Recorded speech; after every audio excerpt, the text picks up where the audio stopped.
Bwana mtazamaji wana Kivona Sports, hapa niliposimama mimi ni makao makuu ya club bingwa Tanzania bara mara 31 waite da Young Africans, wababe wa klabu ya Simba wakitoka kuirarua Simba goli 2 kwa duara. Leo wanakula supu ya ngamia hapa makao makuu ya klabu. Unaweza kuona namna ambavyo mashabiki ni wengi sana, lakini nimepata nafasi ya kukutana na miongoni mwa wale influencer wa klabu ya Yanga, muite Kevo last born wa Yanga, last born wa ubingwa 31. Kwanza ongera sana kwa ubingwa wa 31 kwenye NBC Premier League. Lakini la pili, nataka uniambie umati huu unaoona wananchi unatoa ujumbe gani kwa vilabu vingine 15 msimu ujao?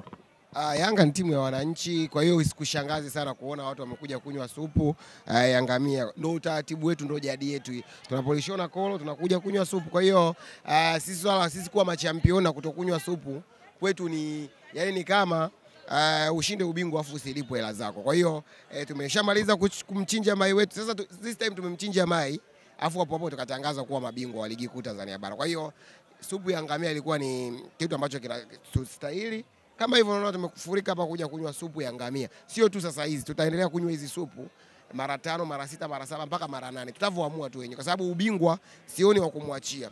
Wanaofuatia chini yetu wote sioni bado wanalega. Labda kama kuna mtu atatokea huko championship atakuja na kitu kingine cha tofauti na kwambia labda Yanga tunaweza tukapoteza kombe letu ambalo tumeshinda mara 4 mfululizo. Tutashinda mara 5, 6, 7, 8 na kuendelea, kwa sababu hakuna opponent ambaye anatusumbua.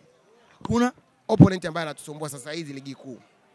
Kama atakuja mwingine championship ambaye ana wonders ambazo tujaziona, tunaweza tukasema yes, tunaweza tukaupoteza ubingwa. Lakini kwa ambao wamebaki ligi kuu, hatujaona quality ya kushindana na Yanga. Nataka sasa tuje kwenye eneo lako la ubora. Eneo lako bora lingine ambalo mimi nakufahamu wewe ni mchambuzi bora sana, pamoja na kwamba ni shabiki pia mkubwa wa klabu ya Yanga. Kiuchambuzi, watani zenu wa jadi wamepungukiwa nini msimu huu? Wamepungukiwa mambo mengi. Kwanza, ili ushinde ubingwa wa Tanzania sio tu kuwa na timu nzuri. Kuwa na timu nzuri, mashabiki wawe well properly, viongozi wawe wanaongea neno moja. Sasa hauwezi ukawa tu timu ya mpira wa miguu kataka kushinda uwanjani wakati kwenye administration mabomu yanalipuka, kwenye mashabiki mabomu yanalipuka. Ile Simba sasa hizi iko kwenye frustration. Mashabiki tu wenyewe hawaelewani baina ya upande fulani na upande fulani. Kuja kwa viongozi ndio kuna big damage kubwa kweli kweli. Haya, njoo upande sasa wa timu bado wanazidi kufanya sajili za hovyo. Sajili ambazo kigezo chao wanakuambia ni umri, lakini ukiangalia first 11 wote wako under 28. Sasa wako above 28. Sasa sijui hii imekaa vipi, lakini shida kubwa ni kwenye uongozi, kwenye timu na mashabiki kwa ujumla. Kwa hiyo wana muda mwingi sana wa kuendelea kutengeneza kikosi chao ili kuweza kushindana na kina Black Stars, kushindana na kina Azam FC na kuja kutoa upinzani kidogo kwa Young Africa. Mimi nina bahati nimekufollow Instagram, huwa naona vitu vyako vingi ukibandika pale. Kuna wakati ule kusema engineer huyu Mpanzu sasa cheze Yanga. Sasa juzi Mpanzu Simba, Pacome Yanga. Kiwango cha Mpanzu ulichokiona juzi kwenye kipimo cha dabi kwako ana deserve kuhamia upande wa pili, ama ulikuwa unanogesha tu utani wa jadi? Hakucheza vibaya wala hakucheza kwenye best ya namna hiyo, lakini ni mchezaji mzuri ambaye timu yoyote unatamani kupo. Na unajua Yanga tukisema tunamtaji kama mchezaji fulani, hatumaanishi kwamba kwenye kikosi chetu huyo mchezaji hayupo. Kwa hiyo tunaweza tukawa na Elim Mpanzu Kibisawala akawa ni backup ya Pacome Zouzoua. Pacome amechoka sasa, kwenye mechi ile kwa mfano ya juzi unamtoa Pacome unamleta mchezoni Kibisawala. Unajua tulipokuwa tunasema tunamtaka Clatous Chota Chama na tulipokuwa tunawaambia haipati namba kwenye kikosi cha Yanga, watu walikuwa wanadhani labda tunatania. Lakini Chama amekuja Yanga ana struggle kuendelea kutafuta nafasi kikosi cha kwanza. Kwa hiyo hata huyo Elim Mpanzu ni mchezaji mzuri, lakini tunamtamani aje labda sasa awe backup ya mchezaji wa Yanga. Sasa ameshachoka na inakuwa na zamu yake ya kwenda uwanjani. Lakini sio kwamba eti kwamba yeye atapata namba kwenye kikosi cha Yanga. Ukija huku kuna Max Nzengeli, kuni ambayo ni ya akiba. Ukija kulia huku kuna Pacome Zouzoua. Bado bench kuna watu kama kina Duke Abuya, kina Mudathiri ambao wanaweza kumudu namba hizo za anaweza cheza Kibisawala na Pacome. Kwa hiyo kumhitaji haimaanishi kwamba kwenye Yanga kuna pwaya au kuna uhitaji wa kwake mkubwa, ila tunataka kuboresha sehemu ya benchi letu. Akitoka mtu anaingia mtu, lakini mchezaji mzuri kwa timu ile waliokuwa nayo Simba na anavyocheza nadhani haimlipi. uwezo mkubwa uwanjani, lakini timu nzima inakuwa haimpi ushirikiano. Unajua Pacome angekuwa pati ushirikiano Yanga, tungesema ni mchezaji wa kawaida, ila chini yake ana mtu kama Israel Mwenda, pembeni yake ana mtu kama Israel Wiboka, katikati ana watu kama kina Dickson Job, kwenye kiungo na watu kama Duke Abuya, Mudathiri ambao wanamrahisishia kazi. Hata kama yeye anakuwa anatoka msitu wa watu, lakini nyuma unaona kabisa kuna kazi imefanyika. Kwa hiyo ni mchezaji mzuri, lakini yuko kwenye kikosi ambacho akiendana na quality yake. Mwisho kabisa hili ni kuache na wewe, najua leo hapa mambo ni mengi. Kupitia ukurasa kwa Instagram tena kupitia andiko la Shabalala uka-comment pale chini. Shabalala aliandika ujumbe mzito sana baada ya mchezo wa dabi. Ukasema fullback wangu wa muda wote. Ulikuwa unamaanisha ulichokiandika ama ulikuwa unampoza Shabalala?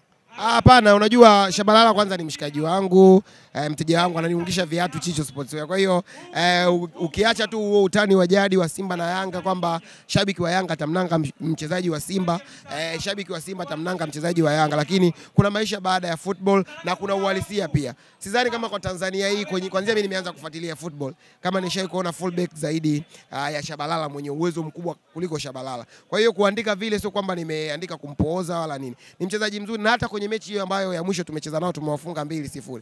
Kama sio Zimbwe nadhani watu walikuwa wanaenda kuokota 5, 6 mpaka 7. Zimbwe amestop mashambulizi karibu 5 mpaka 6. Kuna ile moja ya Isla shafika kwenye box, ilikuwa ni jambo tu la kumuassist Pacome afunge. Kuna nyingine alikuwa amefika Mudathiri. Kwa hiyo ni mchezaji pengine mwenye rate kubwa kuliko mchezaji yoyote kwenye mechi ya dabi ya Kariakoo ya mwisho. Kwa hiyo kuandika vile na andiko ambalo alikuwa ameandika na waaga mashabiki wa timu yake kwa namna walivyowasupport msimu mzima, nikaona kuna haja ya mimi kupita kuachia comment yangu. Ndio kama hivyo unaona engagement imekuwa kubwa, likes zimekuwa nyingi. Wengine wenye kuandika positive wameandika, wenye kuandika negative wameandika, lakini ukiniambia mimi top fullback kwa nchi kuanzia timu ya taifa kuja kwenye club level, kwangu mimi itakuwa ngumu kumwacha Shabalala.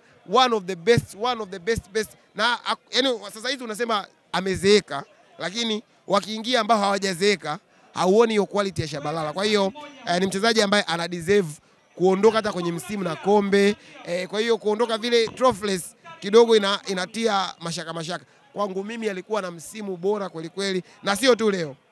Kwenye miaka 8 ya mwisho hii Shabalala amekuwa best na ni mchezaji ambaye anacheza timu yote. Hata Yanga Afrika akija anacheza, Azam FC akienda anacheza. Amezeeka lakini bado unamuona week out week in anaendelea kucheza. Kwa hiyo kwangu mimi kwenye kikosi bora cha msimu Zimbu utamkuta yuko pale kwenye mafullback ambao wameperform sio tu kwenye ligi kuu ya NBC, kwenye kombe la shirikisho msimu. Pengine hata ukiniambia nipange kikosi changu cha kombe la shirikisho nitamweka Mohamed Hussein, one of the best fullback kwa Tanzania.